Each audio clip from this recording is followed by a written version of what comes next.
que prácticamente, si no el 90, el 80% de lo que le ocurre a un ser vivo es causado por lo que ingiere, ya sea porque lo absorbió o porque se lo comió, dependiendo del ser vivo que nosotros estemos hablando. Pero la mayoría de las cosas que le ocurren a ese organismo vienen de lo que se alimenta. ¿Y cómo procesa él lo que se alimenta? A través de lo que llamamos nosotros el metabolismo. El metabolismo va desde, en el caso de los organismos animales, desde que digerimos y lo que digerimos lo procesamos a nivel celular.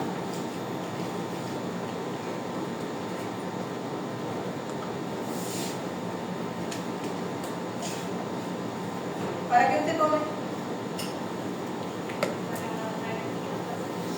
Para agarrar energía. ¿Para qué necesita usted energía? Para cumplir con todas sus funciones vitales. ¿Cuáles son sus funciones vitales?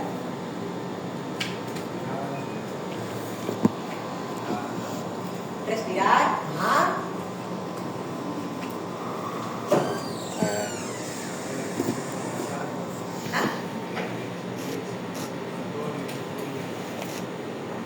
¿Cuáles son sus procesos vitales? ¿Cuáles son los procesos de vida que tiene en su ciclo de vida? ¿Cuáles son sus procesos? ¿Qué necesita hacer usted mientras está aquí?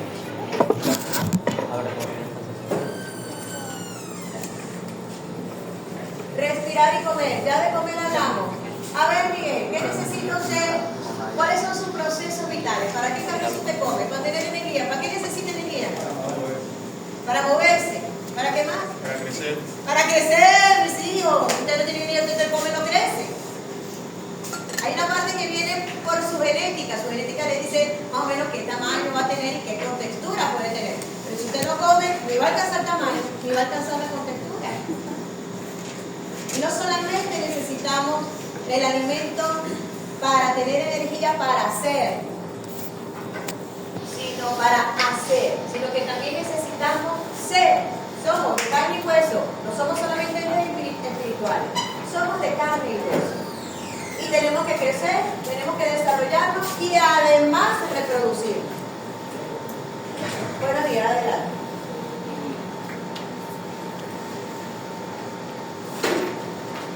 Entonces, ¿para qué comemos? ¿Para qué es el metabolismo? Para que usted tenga la energía para realizar todos esos procesos y para que tenga la materia que usted necesita para todos esos procesos, para poder crecer, para poder mantenerse usted como organismo, para que la vaquita se pueda mantener como vaquita, tener pelo, tener pezuñas y tener toda su estructura que la compone. Lo dijimos ahorita, para reproducirse. Es una de las principales funciones vitales. ¿Qué estudiamos nosotros como la bioenergética? Más o menos cómo se mueve la energía en los seres vivos. Bioenergética, energía en los seres vivos. ¿Cómo la producimos? ¿Cómo la utilizamos? ¿Y cómo la perdemos? Y en el metabolismo intermedio, nosotros vamos a empezar a ver las reacciones básicas que las vamos a repetir en todos los tipos de metabolismo que nosotros veamos. ¿Qué quiere decir eso? Que en base a las rutas metabólicas que nosotros veamos en el metabolismo intermedio, que también algunos libros lo relacionan como metabolismo central, son porque realmente son las principales rutas a través de las cuales nosotros vamos a obtener o los bloquecitos para las moléculas grandes que nosotros necesitamos o la energía que nosotros necesitamos para construir esas moléculas grandes, para poder desarrollarnos, para poder crecer, reproducirnos, etc. La siguiente. Por favor. Gracias. La siguiente. Fíjense, una de las... ¿Por qué repetimos tanto el proceso reproductivo? Porque es uno de los que requiere mayor gasto energético. Además de todas las actividades que nosotros podamos realizar, la reproducción es un proceso en el que el consumo de energía es sumamente elevado. Es elevado desde el proceso, desde el momento de la concepción hasta el proceso de nacimiento y de crianza, valga la la cría. Es un proceso muy demandante de energía. Entonces una cría necesita ella producir energía pero también está tomando de la mamá. Pero ella también metaboliza porque ella necesita el mismo proceso de crecimiento. Ella está en un proceso de crianza y ella está en un proceso de crecimiento. La siguiente, por favor.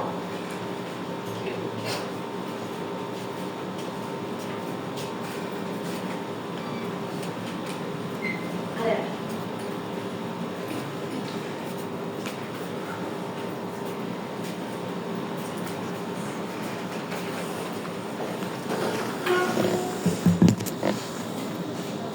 La termodinámica estudia todas las transformaciones de energía, todos los procesos energéticos que tienen que ver en el universo. Esté participando un organismo vivo o no. No solamente hay transferencia de energía entre un organismo vivo y su entorno. Tenemos cantidad de energía que se está moviendo en todo el universo y en todo nuestro alrededor. Estemos o no participando nosotros de ello. La bioenergética estudia todos esos procesos, todas esas transformaciones de energía, pero sola y exclusivamente que estén relacionadas con los seres vivos, que estén generadas dentro o por los seres vivos. ¿Y cómo definimos nosotros la energía? ¿Viste la característica?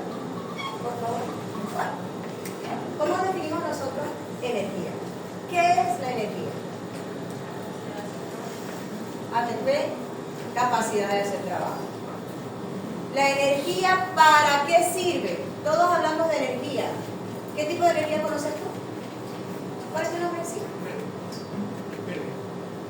Mervin. Ya va, que no entendí. ¿Cuál es tu nombre? Mervin. Ajá, Mervin. Dime.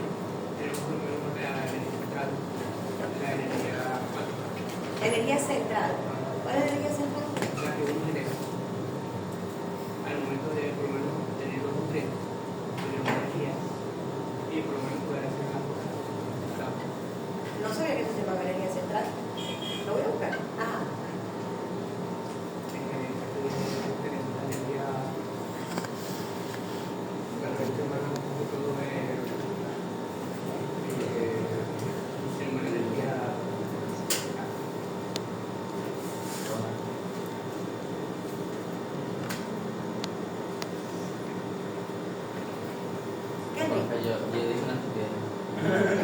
Bueno, yo no lo escuché. Dime otra cosa. Tiene la oportunidad de decir otra cosa. Yo no lo escuché. Ah. Ok, una bebida energética no es una estupidez. Ahí hay energía. ¿Qué tipo de energía hay en una bebida energética? Estimulante, diría yo. Energía química. Muy bien, eso es lo que tenemos nosotros allí en una bebida energética. Todas esas moléculas que nos dan ahí no es una estupidez. Ellas generan energía. ¿Pero por qué generan energía?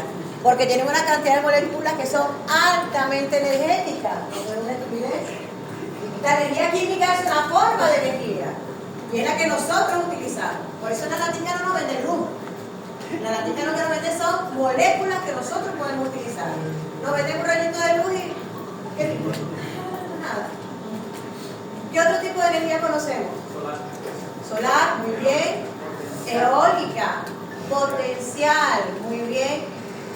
¿Qué es la energía potencial? ¿Cómo la definiríamos? ¿Qué es una energía potencial? Cuando yo digo ese muchacho tiene un potencial, ¿qué significa eso?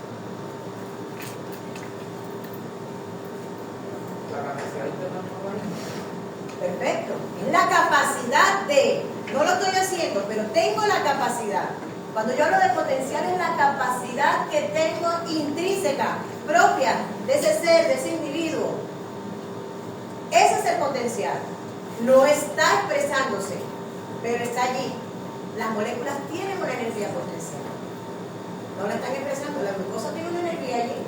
La latica de una bebida energética tiene una energía allí, un potencial enorme. Y de allí también puede ser.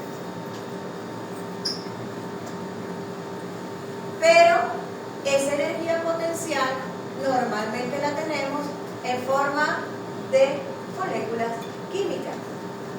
Y allí está estabilizada esa energía. Muy bien, lumínica potencial química, eólica, dijeron por acá. ¿Qué más? Por ahí atrás. ¿Aló? ¿Qué otro tipo de energía conocemos?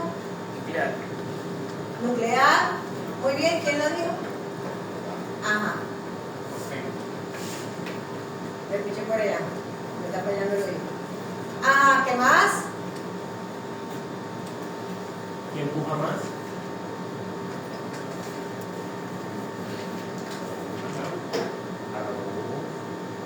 Hidráulica, muy bien.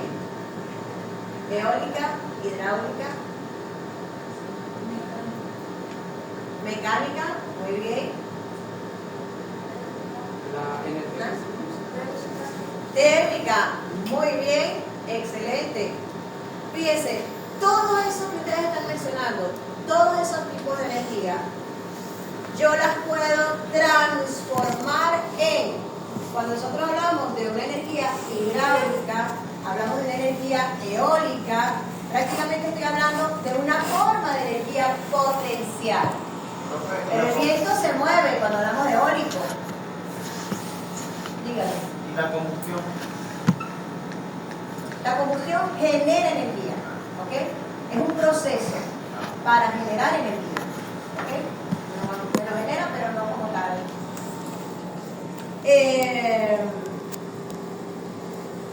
¿Por dónde iba? Ah, bueno, que por lo menos cuando hablamos de energía eólica, cuando hablamos de energía hidráulica, tienen un gran potencial que genera otro tipo de energía. Lo que vamos haciendo es transformando la energía para hacerla aprovechable. ¿Aprovechable para qué? Como dijeron por aquí, para hacer un trabajo.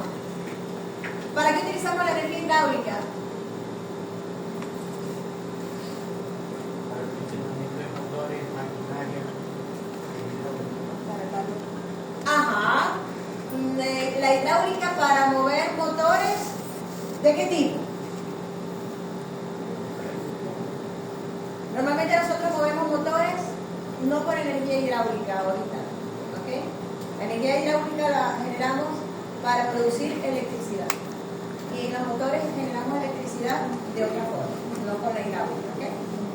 Hace años, sí, había barcos que se movían a través del movimiento del agua, hacía que deshidrara una especie de turbinita que tenían allí en las paredes, entonces iba moviendo al organismo. Cuando usted va y se ve un canal con un remo, va con un remito, bueno, usted entre la energía mecánica que usted ejerce y la energía hidráulica, usted empuja su botecito.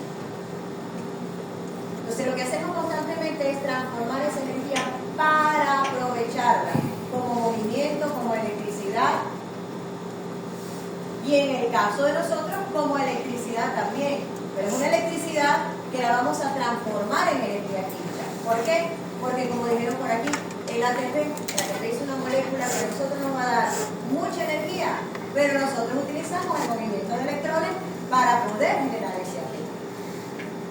Entonces, ¿por qué estudiamos nosotros bioenergética? Porque lo que hacemos simplemente es transformar energía. ¿De dónde? De la glucosa, de las proteínas, de los lípidos, porque es la forma en la que nosotros consumimos una energía que es potencial. Se convierte en química, luego en eléctrica y nuevamente en química. Para poder que nosotros movernos es energía mecánica, el movimiento es energía mecánica, para poder producir voz, sonido. ¿Qué tipo de energía es esa? Sónica. Gracias. Entonces, lo que vamos a hacer es transformar esa energía. La siguiente, por favor.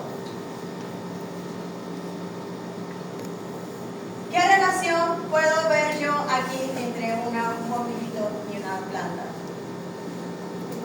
No es que la luz produce electricidad, no es que la luz le da luz a la plantita y ella hace fotosíntesis. Pero no tiene energía. ¿Ah? Pero no tiene energía.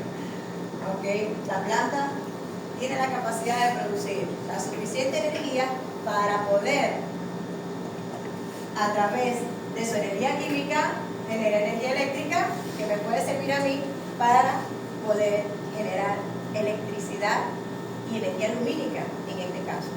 Fíjense que estamos acostumbrados y que decimos, no, normalmente la planta recibe la luz del sol y ella va a generar energía química, genera glucosa, genera ATP a través de la fotosíntesis. Pero a través de la fotosíntesis, ¿qué hace ella? Mover electrones. Y esos electrones ahorita, actualmente los estamos aprovechando para poder generar, claro, la energía que genera una plantita, una plántula que usted puede tener relativamente pequeña, le va a servir para prender un bombillo. O como mucho, cargar un celular. No más. Pero, ¿qué quiere decir eso? Que la energía que está generando la planta no solamente es esa glucosa que nosotros estamos utilizando a partir de ella para generar más energía química. Ella genera un movimiento de electrones que puede ser utilizado para generar una electricidad que va a ir a transformar nuevamente en energía química. Entonces, podemos transformar la energía, simplemente tenemos que descubrir cómo. Pero la energía está ahí.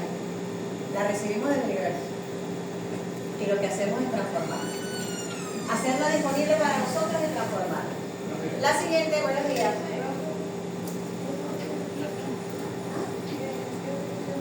La 2. Desde hace muchos años, el ser humano en su afán de pensar y de observar todo, Lavoisier lo primero que observa es una vela. Dice, ¿qué hace una vela?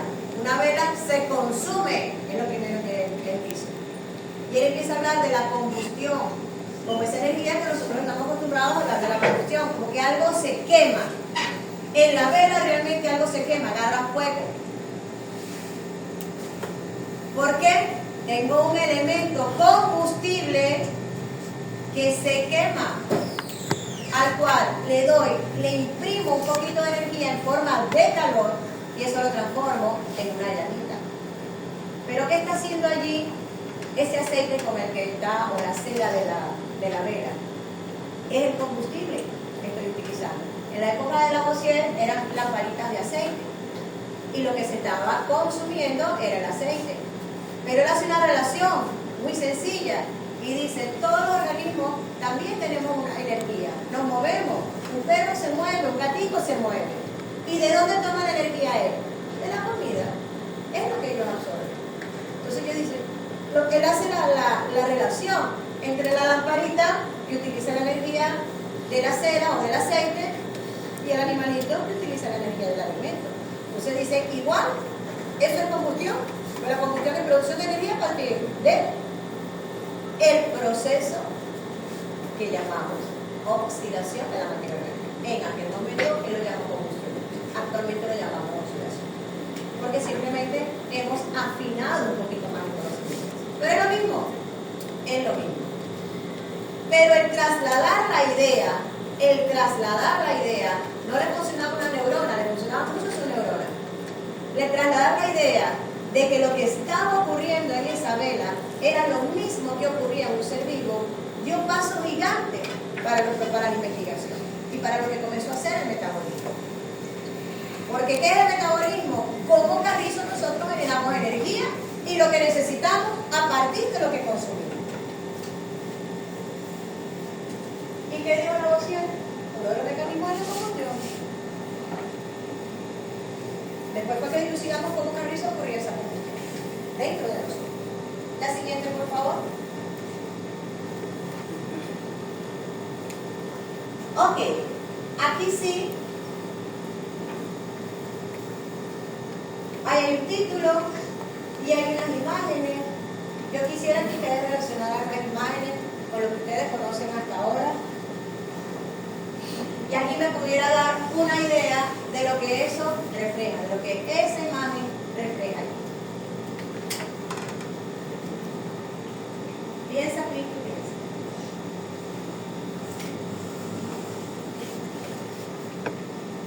El sistema fotosintético de las plantas. Ajá. Las plantas trabajan con cloroplastos. ¿Y qué hacen esos cloroplastos? Ellos reciben el calor del sol, la radiación del sol, y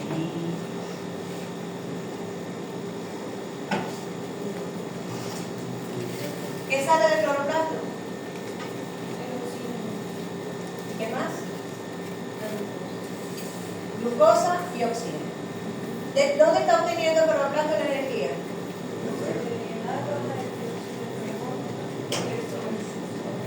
Su fuente original de energía es el sol.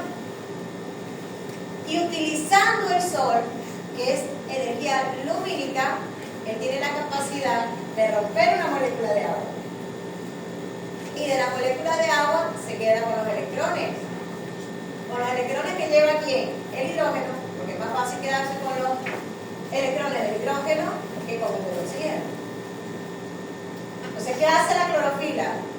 La clorofila toma la energía lumínica para romper la molécula de agua.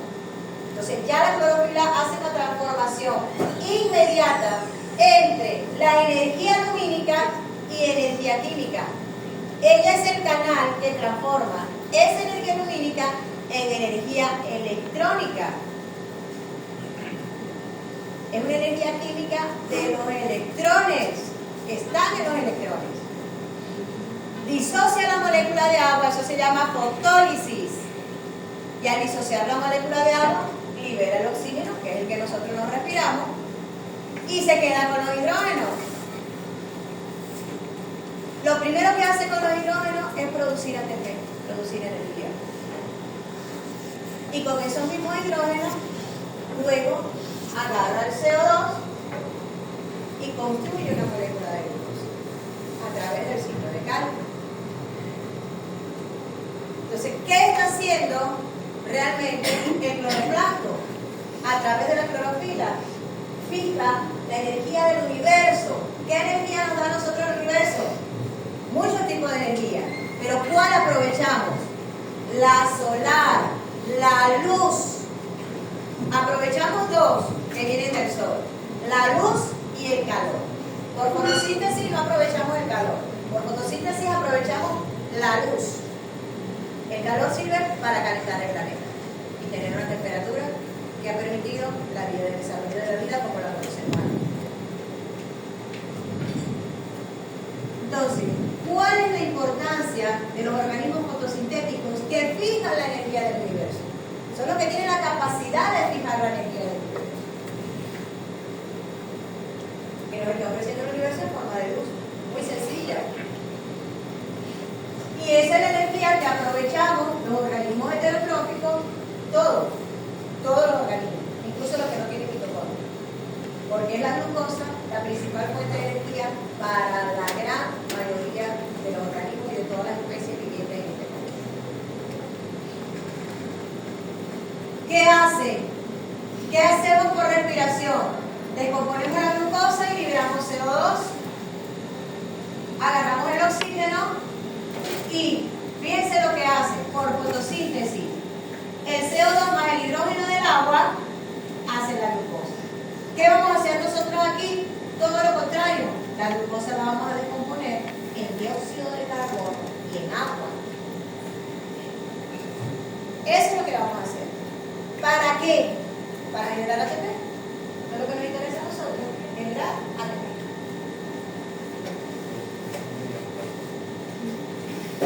Pero en este proceso hay gran parte, fíjense, el sol tiene una gran cantidad de energía, mucha se disipa en forma de calor. El cloroplasto genera una glucosa. Esa glucosa nosotros la utilizamos para generar energía en forma de ATP. Hay una parte de esa energía que se va a disipar en forma de calor. Y cuando se comienza a trabajar con la termodinámica es porque empiezan a producir máquinas a base de calor. De las primeras máquinas que se construyeron en este mundito, que construimos nosotros como seres humanos, fueron las máquinas de vapor. ¿Qué movía? El vapor, calientico. Movía unos pistones y eso generaba movimiento. Y así se generaron los primeros motores. Y el estudio de la termodinámica empezó por estudiar las transformaciones desde el calor, porque era la que estábamos utilizando nosotros en aquel momento para aprovechar la energía y generar movimiento a través del motor. Entonces, las primeras conceptualizaciones que se dan de la termodinámica se dan desde el calor. Desde el calor que no podemos utilizar, que se disipa, y el calor que sí podemos utilizar para generar un movimiento, para generar un trabajo. La industria comenzó a moverse con máquinas de vapor. La industria comenzó a moverse con el calor.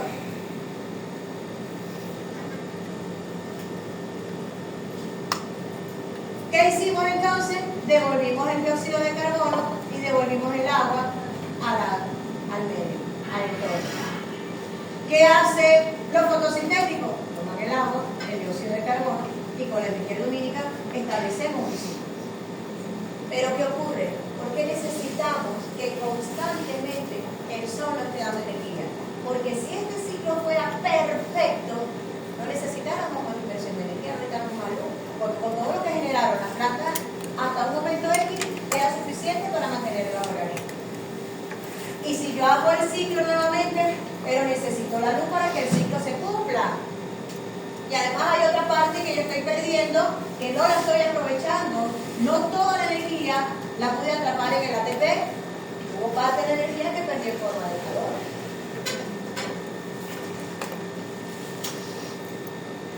Pero yo necesito, para que este proceso se vuelva a dar, yo necesito la inversión de energía. Adelante. La siguiente.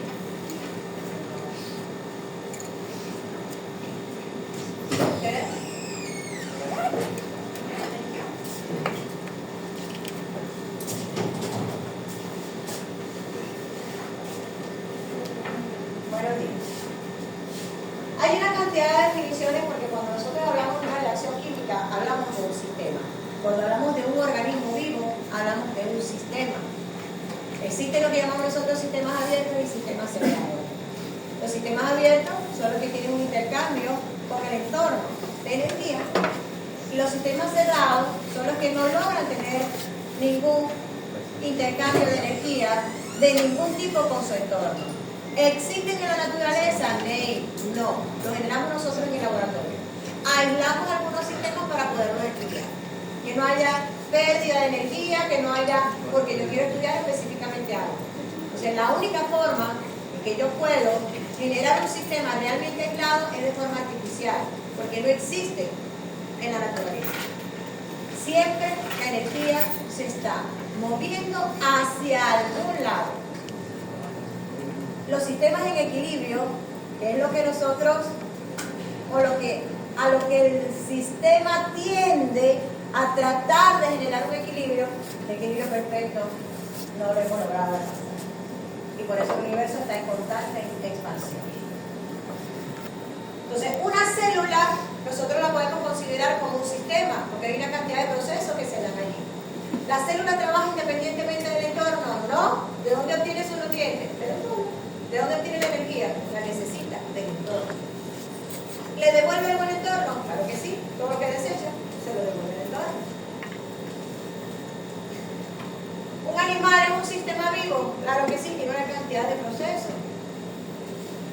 Y una cantidad de procesos que generan y consumen energía. ¿Él está aislado? No. Necesita obtener energía del entorno. Porque no puede mantener sus procesos vitales sin energía.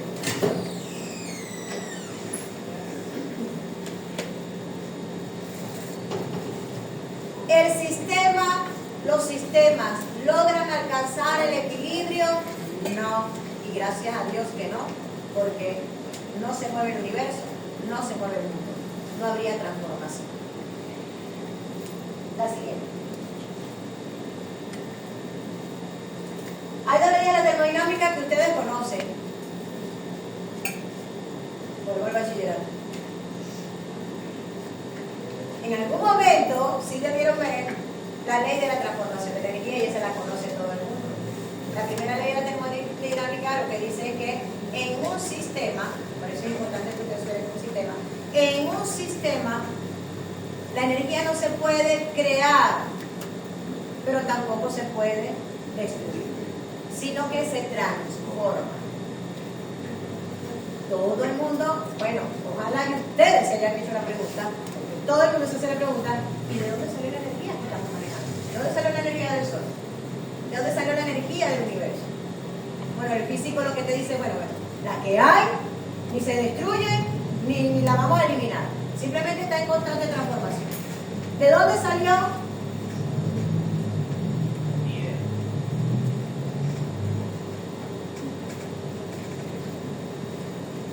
Muchos hablamos de eso.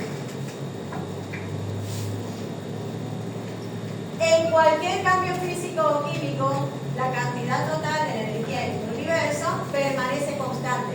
Por eso decimos que ni se crea, es decir, no voy a generar más de la que ya hay, pero tampoco la voy a eliminar, sino que simplemente la voy es a transformar. Cuando nosotros decíamos, yo tengo una energía que me sirve para generar un trabajo y la otra la pierdo en forma de calor, decimos que la pierdo porque la libero y no me sirve para generar el trabajo, pero es una forma de energía y está allí. Usted la puede percibir. Tipo de energía, ya hablamos de los tipos de energía. ¿Cómo se transforma un ser vivo? Lo medio hablamos. Pero necesito que alguien me lo pueda decir. ¿Cómo transformamos nosotros la energía en un ser vivo? ¿O de qué manera la transformamos? ¿Qué tipo de energía transformamos nosotros? Ay, sí. Tengo media hora hablando.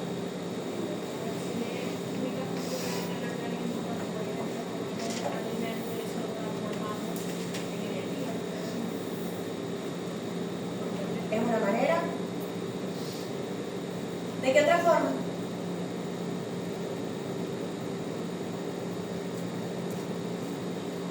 Vamos a decir lo que digo aquí, Luisana. Lo que dijo Luisana. ¿Qué tipo de energía entonces estamos consumiendo y qué tipo de energía estamos generando? ¿Quién me lo puede decir que no sea ella misma? Energía potencial. Energía potencial, ¿cuál? ¿La que consumimos o la que producimos? La que producimos. Porque la energía que consumimos sería la química. Ajá. ¿Y la que producimos?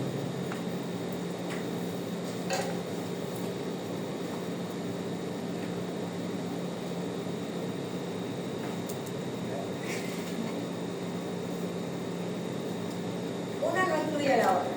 Yo puedo tener una energía potencial en una sustancia química y también tengo energía química. Energía química porque es energía de enlace.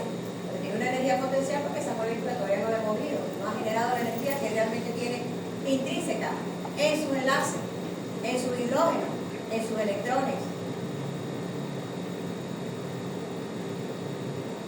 ¿Qué son los alimentos? ¿Qué tipo de energía tienen los alimentos?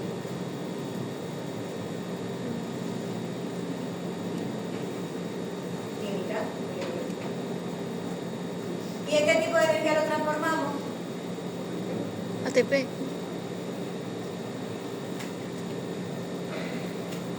No respondas más. Yo le estoy dando clase nada más aquí a este grupo.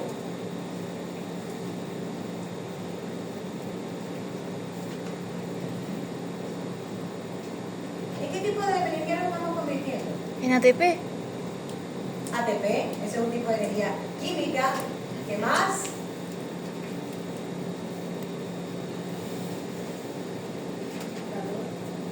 Calor, muy bien.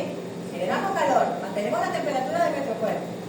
Y la mayoría de los organismos que llamamos nosotros homeotermos mantienen su temperatura. También producimos agua. Producimos agua, una forma de energía. ¿Qué más?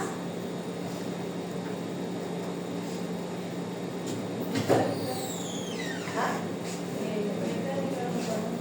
Nos podemos mover, es mecánica. ¿Qué más? La evaporación Ok, esa es parte de la termorregulación. Ajá, está bien. ¿Qué más? Ok, eso. ¿Cómo sería qué tipo de energía?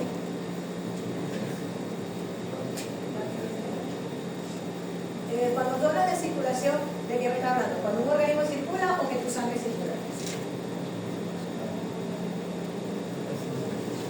Cuando un organismo circula.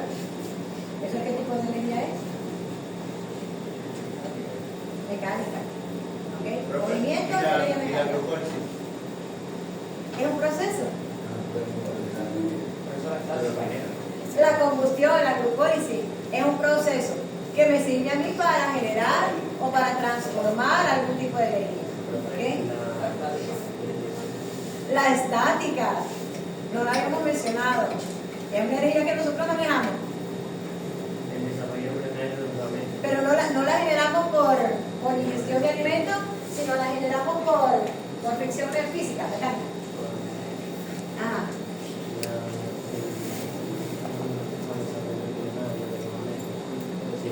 Ok, sí.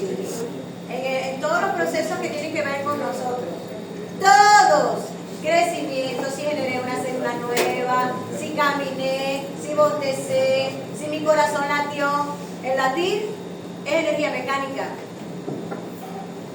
Entonces, nosotros realmente estamos tomando de los alimentos, que es energía química, la estamos transformando también en energía química y además, dentro de nuestro cuerpo, la transformamos para generar energía térmica, energía mecánica, porque nos movemos, energía sónica.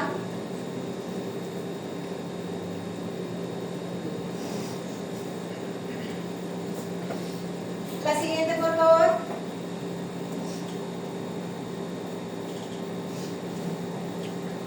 Un organismo come, genera ATP y ese ATP le sirve para moverse, para reproducirse, para criar. La mamita ella también crea energía química, ella genera leche. En la leche va lactosa, va proteína, va cantidad de anticuerpos, energía química. Y además hay también más materiales que su función no es energética, su función es de protección inmunológica, por ejemplo, todos los anticuerpos que le pasan. Eso lo genera la mamá, energía de enlace. Entonces, para todas las funciones vitales necesitas ATP. ¿De dónde vas a sacar el ATP? Del alimento. ¿Qué vemos nosotros en el metabolismo? Cómo el alimento puede generar energía y las moléculas que nosotros necesitamos para poder crecer, reproducirse y criar. Así es. Hasta para morir se necesita una energía. Ahorita está vivo como puede morir.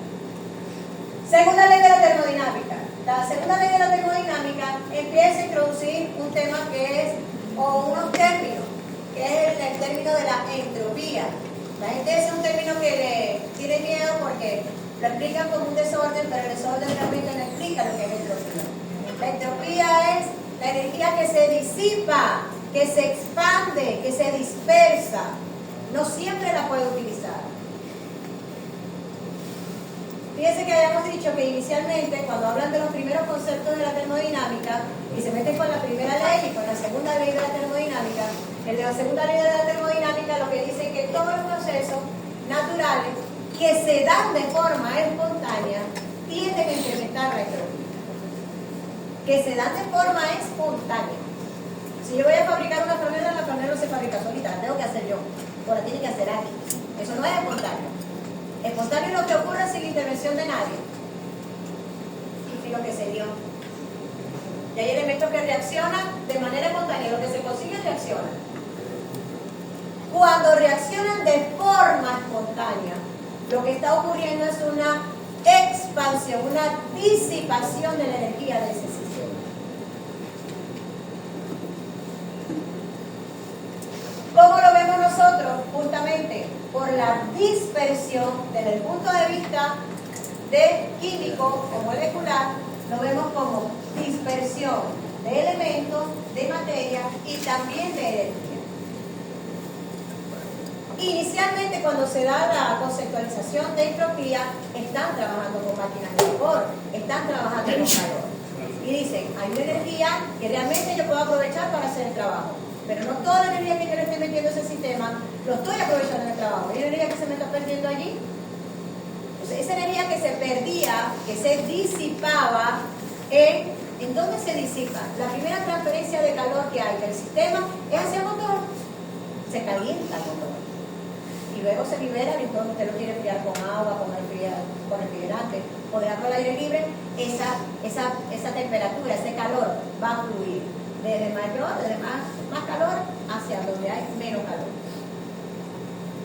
de donde hay mayor nivel energético hacia donde hay menor nivel energético. Es un proceso físico-químico que se da de forma natural. Esa energía que se disipa la llamaron entropía. Y la energía que realmente le servía para mover el pistón la llamaron entalpía. Así de sencillo. Entonces dijeron, la entalpía es el calor que puedo aprovechar y la entropía es el calor que no puedo aprovechar. ¿Por qué le hablo de calor? Porque cuando ustedes van a otra definición, le hablan de calor en entropía y de calor en entalpía. Y ustedes quedan así como que, ¿what? Bueno, uno es el que puedo utilizar, que no se disipa, que es la energía aprovechable del sistema. Y la otra es la forma que se disipa. Desde el punto de vista químico, cuando nosotros hablamos de dispersión, por eso pongo esta imagen aquí, de dispersión de moléculas, hablamos de un incremento en entropía. Quiere decir que si yo voy a una molécula muy grandota y la rompo, o ella se rompe de forma espontánea, y esa energía se disipa, creo más moléculas y disipo esa energía, entonces hablo de un incremento de la entropía. Ese tipo de reacciones, ¿qué es lo que me dice la segunda ley? Ese tipo de reacciones que ocurren de forma espontánea incrementan la entropía. Si en la reacción no va a haber un incremento de entropía, entonces es un proceso que no se va a dar de forma espontánea. Que yo le tengo que inyectar a ese proceso mucha energía para que se pueda dar. Si se acuerdan del grafiquito que hicimos cuando estábamos hablando de enzimas y de las reacciones, que había reacciones que tenían una curvita que se iba a elevar y el producto quedaba mucho más abajo del sustrato y teníamos algunos casos que el producto quedaba mucho más arriba. Cuando el producto queda más arriba, la energía de ese producto es mayor que la que está acá, y digo que ese proceso no se puede dar de forma espontánea, porque yo tenía que imprimirle mucha energía para que se pudiera generar el producto. Es un poco de lo que me habla esta segunda ley. Para que un proceso o una reacción en la naturaleza ocurra de manera espontánea, es necesario que la entropía total del sistema aumente. En estos casos, el proceso es irreversible. Siempre los procesos van a tender al equilibrio, porque es lo que van a buscar. Pero realmente cuando yo tengo este tipo de reacciones, donde tengo una liberación de energía, realmente difícilmente sea reversible. Porque toda esa energía que se disipó, ¿cómo la vuelvo a recoger para que se dé para atrás la reacción? No va a ser posible. La siguiente. Entonces, fíjense, desde el punto de vista teórico, mucha gente decía, bueno, pero es que los sistemas vivos no se comportan así, porque lo que hacemos nosotros es transformar la materia y la dejamos como parte de nuestra materia orgánica, la estamos inmovilizando. Entonces, eso no es un proceso espontáneo, porque no estamos desordenando, no estamos disipando esa energía, pero sí la estamos disipando. Si nosotros entramos en detalle, claro que la estamos disipando. ¿Qué estamos haciendo nosotros con una molécula de glucosa? Romperla. Y liberamos CO2. Si hay procesos anaeróbicos, los microorganismos no liberan CO2, sino que liberan metano. Por eso la vaquita pobrecita. Eso es una exageración, pero la tenemos ahorita con esto del calentamiento global, la cantidad de metano que se genera, porque el proceso fermentativo está induciendo que cambiemos la forma de alimentar a nuestros animalitos para que no produzcan tanto metano, sino que produzcan dióxido de carbono. Pero entonces, la vaquita come, ¿verdad? Respira, libera dióxido de carbono. Puede liberar metano. El metano no lo está generando ella directamente, sino lo está generando los microorganismos que tienen aquí adentro. Pero ella ese alimento lo deseca, lo vuelve materia orgánica. Esa materia orgánica a su vez es degradada y va a generar dióxido de carbono y metano. Pero además ella también hace pipí y orina. Entonces, lo que estamos viendo lo está descomponiendo y lo está devolviendo al sistema como más particular. Porque ella aprovechó esa energía de enlace. Ella se quedó con parte de la energía, pero le está devolviendo al sistema. ¿Está haciendo este proceso? Claro que lo está haciendo. Ella está agarrando moléculas, biomoléculas grandecitas y las está rompiendo. ¿Hay procesos de liberación de energía? Claro. Ella se quedó con esa energía, ella necesita ese papel. Pero le devuelve al sistema esta molécula particular, disipada. Lo hace la vaquita, y puse la vaquita por poner la vaquita, pero lo hacen todos los organismos vivos, todos. Porque hasta la planta que hace su glucosa también respira. Ella se llama autotropo. Ella agarra la glucosa, fabrica su propia glucosa, pero no significa que no la va a utilizar. Ah, no, ella es activista, ella va a utilizar la glucosa porque yo se la voy a dar al resto del universo. No, pues ella necesita glucosa para vivir. La usa en las raíces, en el tallo, en la misma hojita para el proceso, para generar frutos, para generar flores. Y respira. Lo que ella tiene la capacidad de producir su glucosa, nosotros no la tenemos que comer. Y la podemos producir, pero no a partir del dióxido de carbono, del agua y de la luz. Necesitamos otros compuestos más grandecitos para poder sintetizar. La siguiente, por favor. Entonces quiere decir que un sistema vivo sí aumenta la entropía. Pásalo porque no se gana con el chocolate. No es que no se lo ganaron, sino que no. Esto estaba así porque eso venía siguiente de otra clase y no lo modifiqué. Energía libre, y la energía libre lo que llamamos energía libre de Gibbs. La energía libre de Gibbs, todo lo que hemos hablado, lo vamos a llevar simplemente a una reacción química. ¿Y qué me dice a mí la energía de Gibbs? La energía libre de Gibbs es justamente esa energía que voy a utilizar o que me va a decir a mí si un proceso químico se va a dar de manera espontánea. ¿De qué va a depender esa energía libre de esa reacción? Va a depender de la entropía y de la entalpía. La entropía, la energía que se disipó allí en esa reacción. Y la entalpía, la energía que se pudo aprovechar. Yo les hablé de la entropía, aquí está una conceptualización de lo que ustedes van a conseguir, donde dice que la entropía es la expresión del incremento o alteración de la aleatoriedad. ¿Por qué decimos que hay un incremento de la aleatoriedad? Porque mientras más partículas tenga yo, ese sistema va a ser más aleatorio. ¿Qué significa más aleatorio? Que la probabilidad de que ellas se consigan va a ser mayor. ¿Ok? Que alcanza su punto máximo conforme, ahí le falta un espacio, logra su equilibrio. ¿Va a lograr el equilibrio en algún momento? Ya sabemos que de forma natural, que constituye el estado más probable que quiere alcanzar el sistema. Pero realmente no es el estado más probable. Entalpía, energía liberada o absorbida en forma de calor en una reacción que está dada por la energía de los enlaces entre los átomos en una reacción. Está dada por los enlaces entre átomos de una molécula. La conceptualización termodinámica y la conceptualización química. ¿Cómo nosotros traducimos la entalpía? Como la energía que realmente voy a utilizar. En una reacción química, ¿cuál es la energía que realmente voy a utilizar? La que tengo yo en los enlaces. Y principalmente si tengo hidrógeno. La siguiente, por favor. Ok.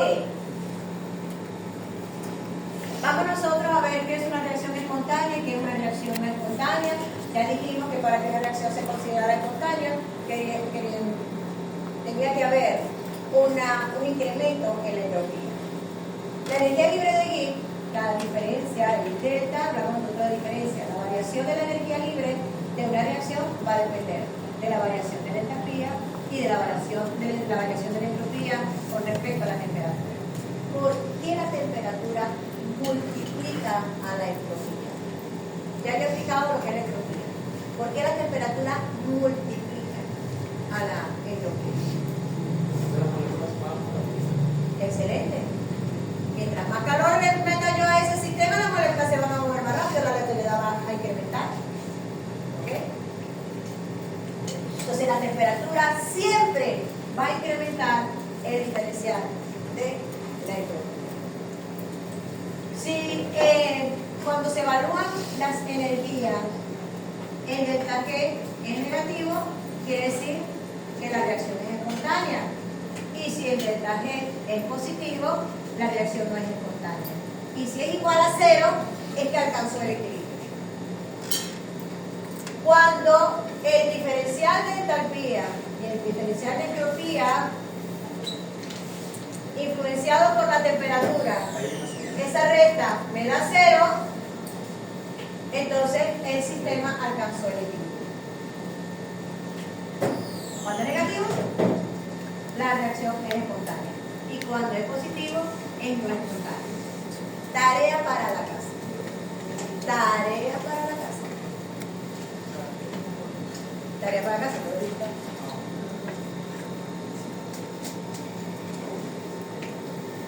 ¿Por qué cuando esta relación es negativa? ¿Por qué cuando esta relación es negativa? La reacción es espontánea. ¿Y por qué cuando esta relación es positiva? La reacción es espontánea.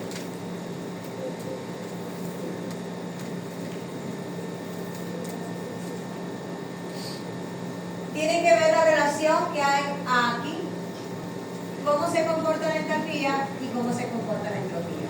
Ya nosotros definimos ambas. Ya dijimos por qué la entropía estaba incrementada por la temperatura. ¿Ok?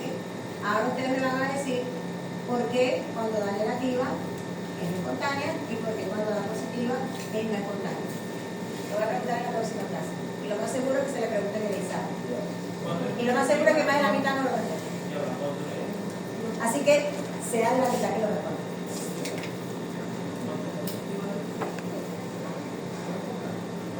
Cuando es positiva es no espontánea. Cuando es negativa es espontánea. Cuando es negativa es porque esto que está acá le está dando mayor que esto que está aquí. Cumpliría con la definición que ya dimos, con la ley de la termodinámica. Esa fórmula expresa la ley de la termodinámica. Lo que acabamos de decir, esto lo expresa. La segunda ley de la termodinámica. Bueno, lo que dice aquí es lo que está aquí. Expresado. La siguiente. Vete para atrás un poquito. Fíjense que hay muchas formas en que los organismos vivos podemos transformar energía. Nosotros no lo transformamos en luz, pero hay organismos que sí, lo transforman. La siguiente. Ok. Aquí no está escrito, pero lo voy a decir y está en la lámina anterior.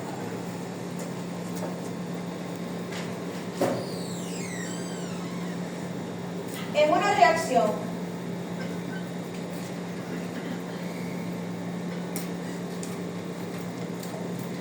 según la ecuación que tenemos nosotros anteriormente, que es la ley de la termodinámica. Pasen, siéntense, ubíquense. Ahí hay una. Y por allá creo que hay, pero sin tablita. Ahí sí quita. En una reacción química, normalmente, ¿cómo lo podemos observar? Ay, a mí me gusta. También vamos a poner otro ejemplo. Bueno, pero vamos a ver con la entropía. Vamos a ver con la entropía, más adelante. Desde el punto de vista, la energía libre de Gibbs, dijimos que la energía libre de Gibbs, el delta G, que es este que está aquí, dijimos que cuando era negativa la reacción era espontánea. Desde el punto de vista químico, ¿cómo lo vamos a ver? Tenemos unos reactivos o sustratos, porque lo vamos a llamar de ahora en adelante sustratos, desde que vimos encima, todo lo que es reactivo lo vamos a llamar los sustratos. Cuando el sustrato tiene mayor energía que el producto, y de esto ya hablamos, quiere decir que en el proceso se liberó energía. Si el proceso me está liberando energía, entonces yo voy a tener una reacción que llamo exergónico. Exe quiere decir hacia afuera, gónico quiere decir energía. Quiere decir que me está liberando energía. Los procesos que son espontáneos, que aumentan entropía, liberan energía y se llaman reacciones exergónicas. Mientras que las reacciones donde yo le tengo que inyectar energía, porque la energía de los sustratos no es suficiente para llegar al producto, entonces yo llamo eso una reacción endergónica. Ender quiere decir hacia adentro y ergónico quiere decir energía. Estoy introduciendo energía. Si yo necesito introducir energía a una reacción para que se pueda dar, obviamente que no es espontánea. No está escrito aquí, pero tenemos la relación anterior con el valor de delta G en la lámina anterior. Y lo estoy diciendo. Si es exergónica, va a ser espontánea. Si es endergónica, obviamente que no es espontánea. Si le tengo que poner energía, si le tengo que meter energía a eso, no se va a dar solito. Entonces, la mayoría de los procesos, ¿por qué para nosotros eso es importante? Porque la mayoría de los procesos anabólicos, es decir, todos los procesos bajo los cuales yo voy a sintetizar, voy a generar biomoléculas, la mayoría, por no decir que todas, y no ser absolutista, son endergónicas, necesitan de la inversión de energía. Entonces, ¿qué hacemos nosotros con el metabolismo? Acoplamos reacciones que me generan energía, que me liberan energía con esta que necesito. Se le meta un poquito de energía. Y eso lo hago a través de la tarea. La siguiente. Un proceso exergónico en el cuerpo ¿Puede ser? ¿cuál sería? Exergónico, la degradación de glucosa, la degradación de proteína, la degradación de lípidos. Exergónico, cuenten con los exergónico. Endergónico, cuando sintetizamos cualquier cosa. Usted va a sintetizar una proteína, usted va a sintetizar una enzima, usted necesita enlazar ahí muchos elementos. Esos no son procesos espontáneos, no hay que hacer. Cuando usted va a hacer ADN, cuando va a sintetizar ADN, usted necesita enlazar un nucleótido con otro. Cuando yo voy a generar un enlace, normalmente necesito la inversión de energía. El exergónico es catabólico. Sí, correcto. Así. ¿Qué es lo que pasa? Por eso un poquito para acá. En el metabolismo, en el catabolismo, yo puedo tener 10 reacciones o 5 reacciones que me generen un producto. Y de esas 5 reacciones, yo puedo tener 2 que sean endergónicas, pero 3 que sean muy exergónicas. Entonces, cuando yo hago la ruta completa, puede tener ganancias positivas de la ruta exergónica, aunque pueda tener una o dos reacciones que sean endergónicas. Eso lo llamamos como un proceso de inversión para yo obtener más energía. Si no, no lo sé. Ok, ahora sí, la siguiente.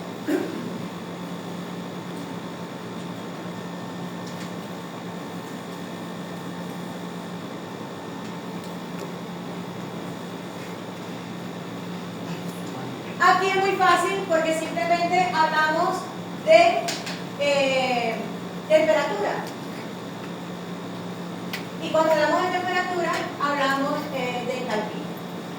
Cuando hay en una reacción, cuando yo tengo liberación en una reacción tengo liberaciones de mucho calorcito, entonces yo digo que es exotérmica. Por ejemplo, si yo hago reaccionar el ácido con el agua, es una reacción muy exotérmica. Y realmente se debe hacer reaccionar ácido con agua. Si yo voy a vertir ácido, si voy a mezclar agua y ácido, vierto el ácido en el agua, porque el agua va a diluir. Pero no puedo hacer el proceso al revés, de agregar agua al ácido, porque lo que puede eso es estallar. Porque es tanto el ácido que hay, que está generando el proceso, realmente quien tiene mayor carga energética es el ácido, entonces va a generar una reacción muy violenta. ¿Ok? Entonces es una reacción exergónica. Usted agrega 2 gotitas de ácido en agua y eso se va a poner calientito. ¿Quién ha tirado su ropa? Ay, Dios, qué lástima. Qué bueno que hay algunos, pero pensé que eran todos que iban a levantar la mano. La vez su ropita. Cuando nosotros disolvemos el detergente en el agua, no sé si han observado que la agüita se le pone caliente inicialmente. Eso es una reacción exotérmica, porque está liberando calor. Pero hay reacciones que son todo lo contrario. Cuando se da la reacción, siente que se enfría vamos a decir, el medio. Eso es que está tomando todo el calor del entorno. Eso es una reacción puede ser espontánea, pero es una reacción endotérmica. Le está quitando energía al sistema. Por eso usted siente el tranquilo frío, el agua fría, porque le está quitando energía, el calor al sistema. Ahí hablamos de una reacción endotérmica. Por ejemplo, cuando hacemos reaccionar por lo menos alcohol y acetona, la reacción entre ellos dos es endotérmica, muy endotérmica. Si usted siente normalmente la acetona frita, va a sentir mucho más frío. Pero cuando uno mezcla el hidróxido de potasio con agua, eso se pone frío, muy frío. Eso es un tipo de reacción endotérmica.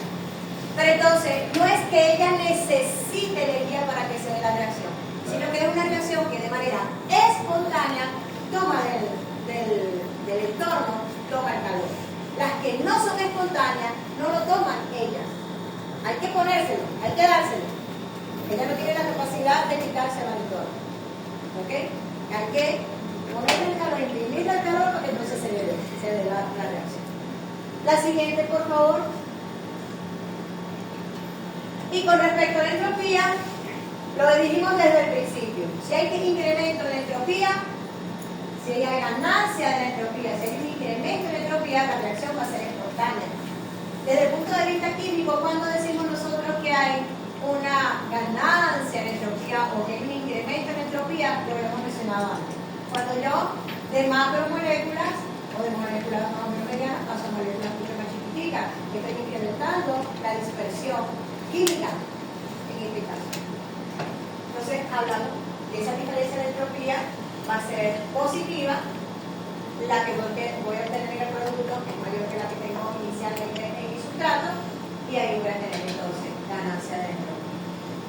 Cuando ocurre lo contrario, normalmente estoy en sistemas que no son espontáneos, cuando la energía que yo tengo aquí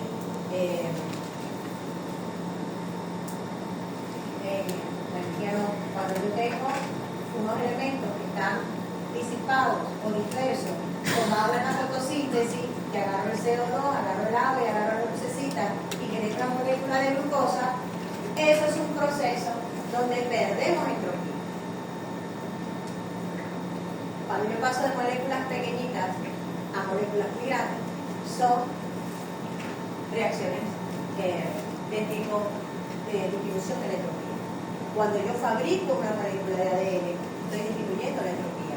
Cuando yo fabrico una macromolécula de proteína, una enzima, un anticuerpo, estoy disminuyendo la entropía. Lo que es que a la par, yo estoy generando una cantidad de reacciones que están incrementando la entropía. Porque para poder producir esa molécula de ADN, ¿cuánto primero tengo que gastar? ¿Cuánta glucosa no tengo que romper? Yo necesito procesos exergónicos para poder llevar a cabo los heterogéneos. Bueno, todo lo que hemos hablado, le va a servir para que usted haga su análisis de la ecuación. La siguiente, please. Ok, de lo que estábamos hablando nosotros hoy. Fíjense que ya de la termodinámica ya entramos a los sistemas vivos, ya entramos a la bioenergética. Entonces, yo voy a tener las constantes, voy a relacionar las constantes de equilibrio de una reacción con la energía de un sistema. Fíjense que nosotros habíamos hablado, ya lo habíamos hablado, que la constante de equilibrio podía ser mayor de 1, igual a 1 y menor que 1. Cuando decíamos que era mayor que 1, ¿qué estaba pasando ahí en esa reacción química?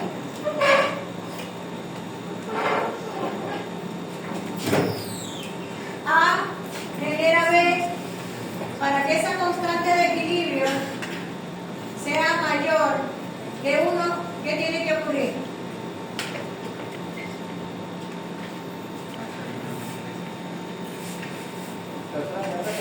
Lo he explicado mucho aquí, justamente de este ladito.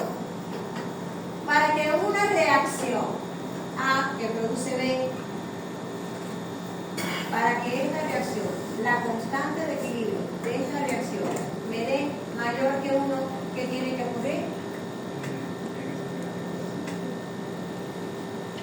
Si estoy diciendo que es mayor que 1, ¿cómo me va a ver aquí? Ah, no, tiene razón. ¿Qué tiene que ocurrir en una reacción para que la constante de equilibrio sea mayor que 1? La constante de equilibrio era igual. Se puede estudiar, pero no hay problema.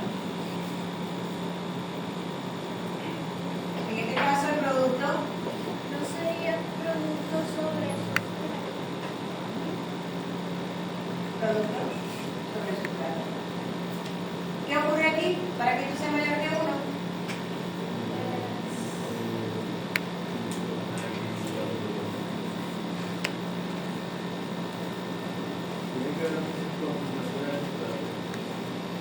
Para que eso me dé mayor que 1, ¿qué relación tiene que existir entre los dos?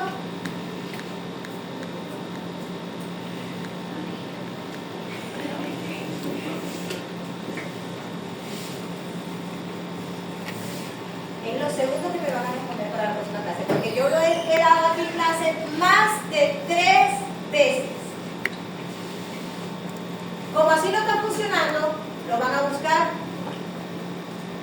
¿Por qué no está funcionando que yo les explique?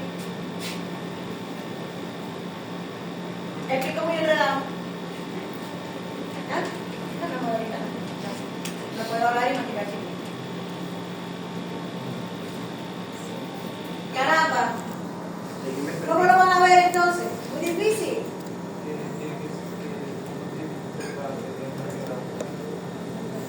¿Cómo tiene que ser? ¿Qué tiene que ocurrir aquí para que esto me dé mayor que 1? Para que la constante de equilibrio me dé mayor que 1 en esta reacción. Y le estoy colocando la concentración de B sobre la concentración de A, la concentración de los productos sobre la concentración de los sustratos. Es la segunda pregunta que le voy a hacer para la clase que viene. Profe, yo creo que si no recuerdo que uno tenía que ser mayor que el otro, pero no me acuerdo cuál era el que tenía que ser mayor. Está encaminada. Numéricamente, ¿cuál tendría que ser mayor? Creo que el producto tiene que ser mayor al sustrato. Así. Es el de abajo, porque el de abajo. Si el producto es mayor, mucho mayor que el sustrato, eso me va a dar mayor que 1. Numéricamente, o sea, véanlo. Neurona comunicando, neurona A comunicándose con la neurona B. Chispa, chispa, chispa. B tiene que ser mayor que A para que esto me dé mayor que 1. Y si B es mayor que A, quiere decir que esto se está produciendo con mucha facilidad. Quiere decir que esta reacción se me está desplazando hacia la derecha. Entonces, muy probablemente, esto sea exergónico. Esto es una reacción espontánea. Entonces, de esta manera, el equilibrio de una reacción se relaciona con la energía de una reacción, con la energía de ella. Pero es lo mismo que vimos en hidrólisis. ¿Es lo mismo que vimos? En hidrólisis, del agua. El equilibrio químico sí. En aquel momento hablamos del equilibrio. ¿Ok? Pero en la hidrólisis del agua decíamos que era un proceso que más bien se daba muy poquito, casi no se daba. Yo iba a tener, en ese caso, mucha más concentración de A que de B. En la hidrólisis del agua era todo lo contrario. En esa constante de equilibrio, yo iba a tener que A como muy poquito de la molécula de agua se iba a deionizar.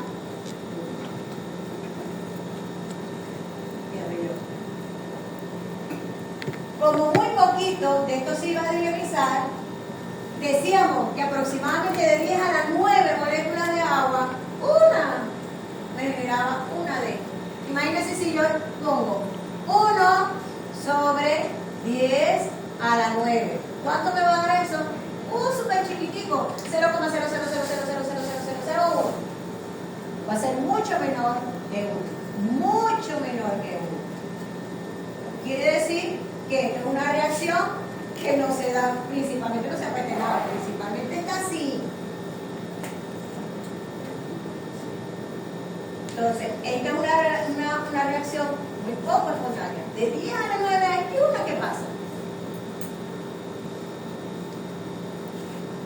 Entonces, es la relación que tenemos que ver entre energía y reacción química. Entre entropía y no. Aunque yo pueda estar incrementando un poquito la entropía, es tan poco lo que está pasando que principalmente voy a tener esta forma, que es la menos entrópica.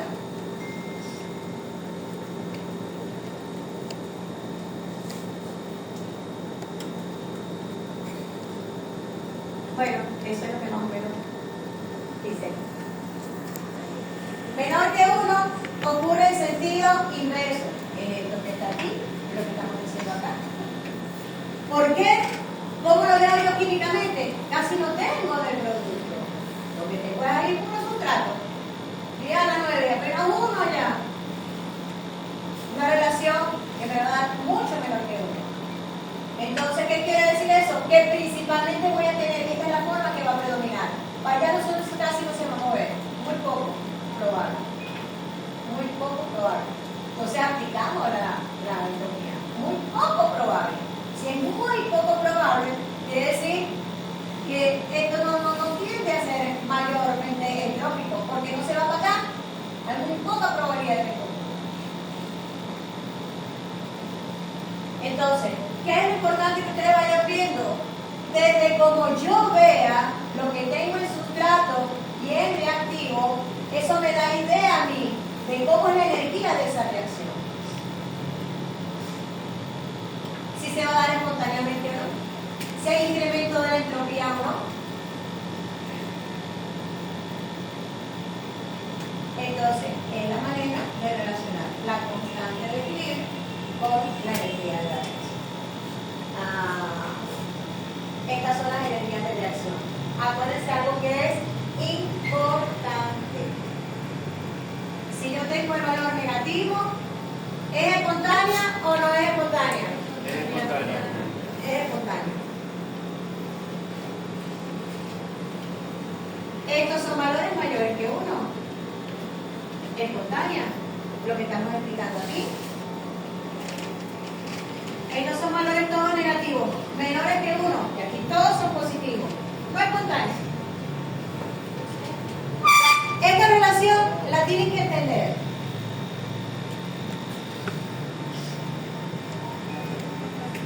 ¿La entendieron por lo que está aquí? Ay Dios, dos aquí dijeron dos que sí. ¿Entendieron cómo la constante de equilibrio la puedo relacionar con la espontaneidad de la reacción?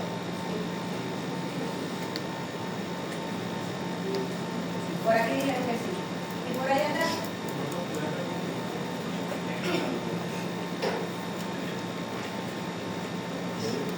No lo voy a repetir. ¿Saben por qué no lo voy a repetir? Porque como dije, ya ahorita fue la cuarta vez que expliqué equilibrio. La cuarta vez. ¿Qué quiere decir el equilibrio? Es lo único que le voy a decir. Y usted va a hacer la relación. ¿Qué me dice a mí el equilibrio químico? El equilibrio químico me dice matemáticamente cómo se saca el equilibrio químico.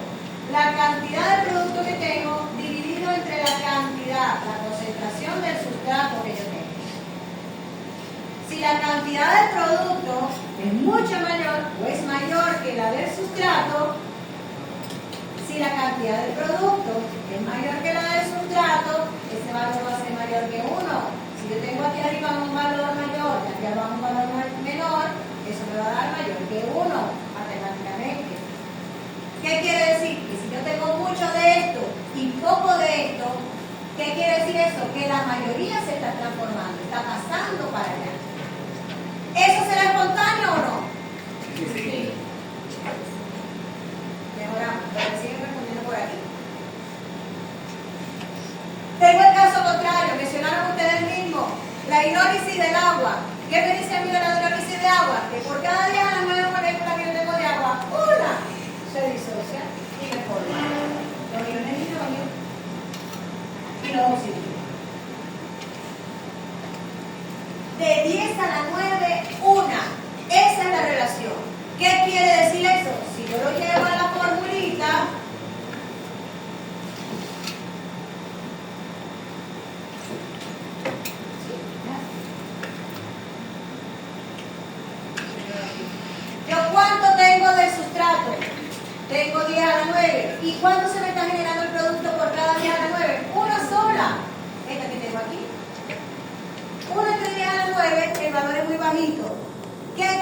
decir eso? Que predominantemente tengo esta forma, mucho más de esta que de esta. Quiere decir que ese equilibrio no se está desplazando para acá. ¿Será espontánea o no será espontánea? Muy poco espontánea.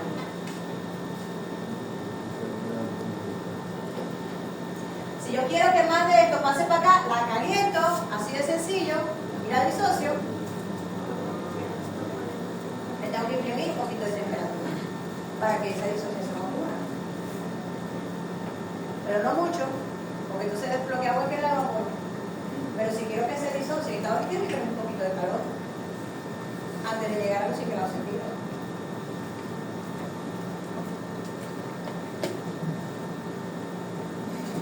Pregunta de Isabel. La siguiente. De todas maneras, lo que dije anteriormente está grabado. El que se moleste en grabar el audio, que hay gente que está grabando, lo puede. Si no, tiene una herramienta espectacular que es la IA. Y no la estamos usando como la deberían de usar. Hubiera sacado todo 20 en el examen. O de 15 para arriba. Ok. En resumidas cuentas, y lo hemos dicho mucho, y es lo que yo quiero que interioricen en su alma, en su cerebro y en su corazón. Tengo procesos vitales que tienen muy alto requerimiento de energía, no solamente la crianza, la reproducción. El que usted se mantenga vivo, a ese cuerpecito le toca.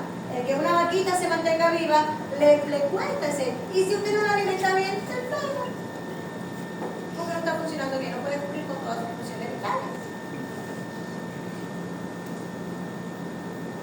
Como tienen alto requerimiento de energía, tienden a ser procesos endergónicos. Que ahorita dije, si voy a sintetizar una cadena de ADN, necesito mucha energía, eso es endergónico.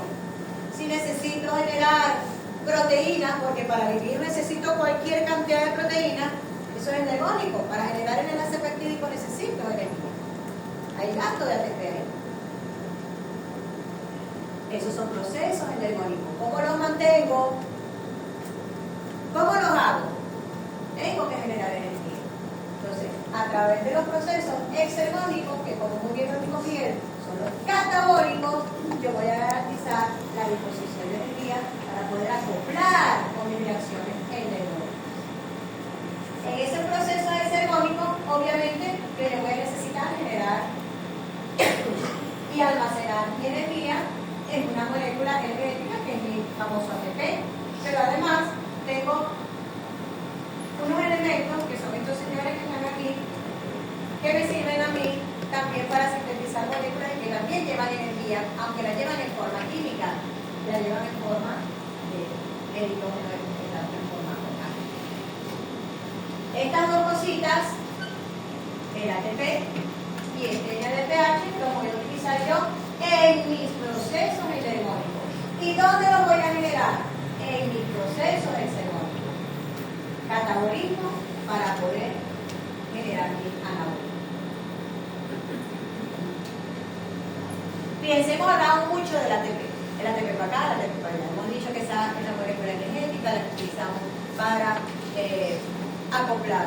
Todas esas reacciones que no se dan de forma espontánea, bueno, recibimos un poquito de energía en forma de ATP.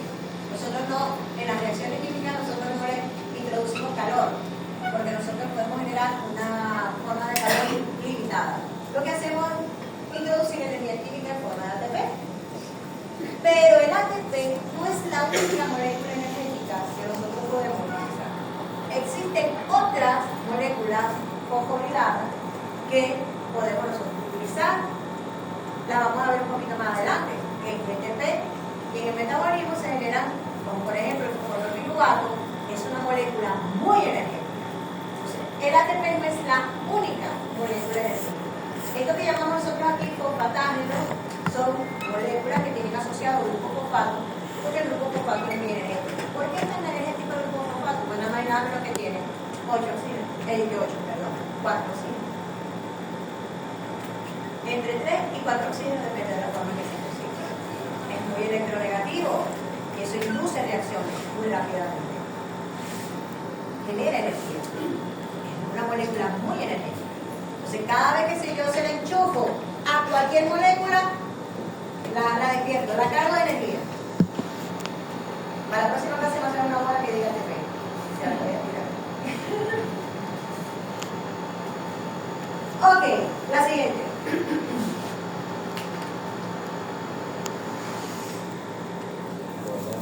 ¿Cómo tenemos nosotros ATP? Ahí, de esta manera. ¿De dónde sacamos nosotros el ATP? Fíjense, ciertamente la sacamos de proteína, pero sacar energía de la proteína para nosotros es un gasto, porque nosotros, la proteína cumple muchas funciones en nuestro cuerpo. Si nosotros sacamos energía de la proteína, eso le cuesta plata. Eso lo llamamos autofagia ahora.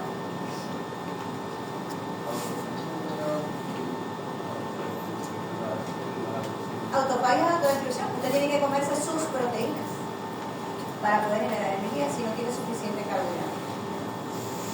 Entonces tiene que consumir exceso de proteína para que usted pueda recuperar las proteínas que está utilizando para el funcionamiento.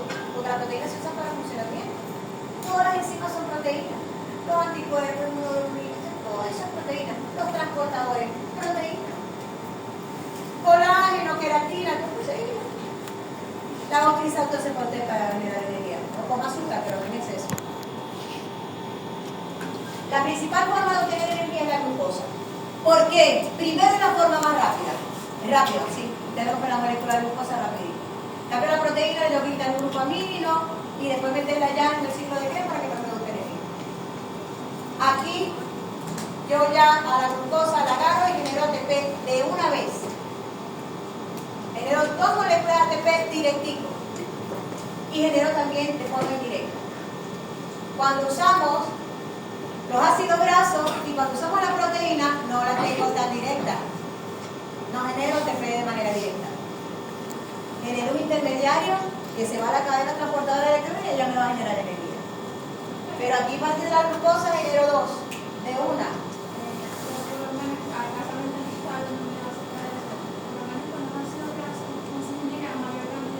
Pero demoro más. Aquí es más rápido. 38 creo. No muchas más. Con la glucosa normalmente generamos entre 28 y 32 cuando hacemos el balance de lo que se gasta en el camino. Pero con un ácido graso te puede generar 130, 120, ácido graso, ya depende. Pero demora más, porque ahí yo lo que genero directamente es un intermediario que tiene que ir a la cadena transportadora. Aquí yo estoy generando 2 directas. Ok. La siguiente. Y los ácidos grasos tienen muy buen rendimiento energético, por eso los almacenamos. Eso sí los almacenamos. Nosotros no almacenamos proteína. La proteína que nosotros tenemos porque la estamos usando. Por eso no vale el poder tener. La siguiente. Lo mencionamos un poquito. Vimos que la mayoría de los organismos utilizábamos la glucosa para obtener energía. Pero existen algunas bacterias que tienen la capacidad de sacar energía. Por ejemplo, de algunos sustratos inorgánicos. Le pueden quitar los electrones y de esos electrones sacarle la energía. Pero no son la mayoría. La mayoría utilizamos la luz. La siguiente. Y son los primeros controles. En el mundo animal, todos, desde el protozoario hasta el que usted crea que es más complejo, utilizan energía química a partir de la materia orgánica. Y es lo que llamamos organismos heterogéneos. A partir de, no solamente a partir de la glucosa, como ya lo mencionamos ahorita, a partir de proteínas y a partir de ácidos grasos que puedo obtener ATP. En los procesos de respiración aeróbica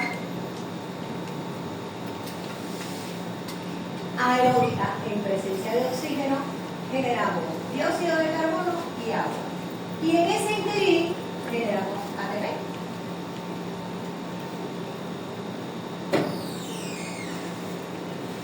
¿Para qué necesitamos ATP? Bueno, para todo lo que vimos ahí. No solamente la reproducción, sino que simplemente quise acotar que en el mundo animal, porque las mariposas son del mundo animal, aunque ustedes no estudien, no estudian entomólogos normalmente, pero pertenecen al mundo animal, también necesitan para su ciclo de vida, que es bien complejo, utilizan metamorfosis, como la ranita, que viene cierto tipo de metamorfosis, necesitan para su proceso vital cantidad de energía a través de este ciclo.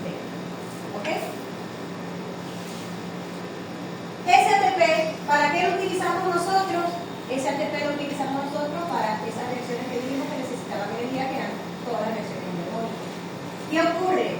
Cuando yo utilizo el ATP significa adenosín trifosfato.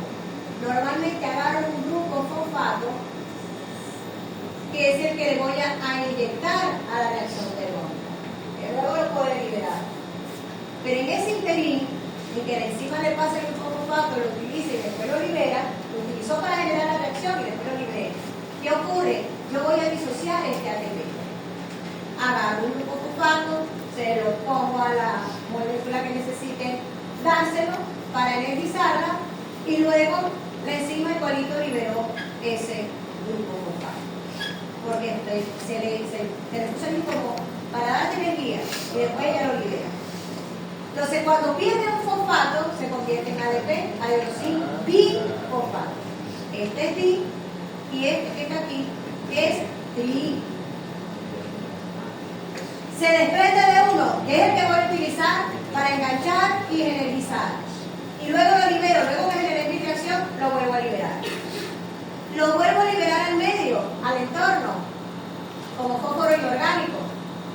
Y luego, a través de las reacciones que voy a generar aquí, a través de la materia orgánica, desde la materia orgánica, que voy a hacer? Unirlo para generar nuevamente ATP.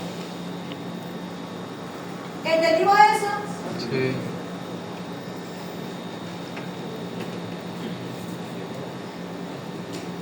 La siguiente.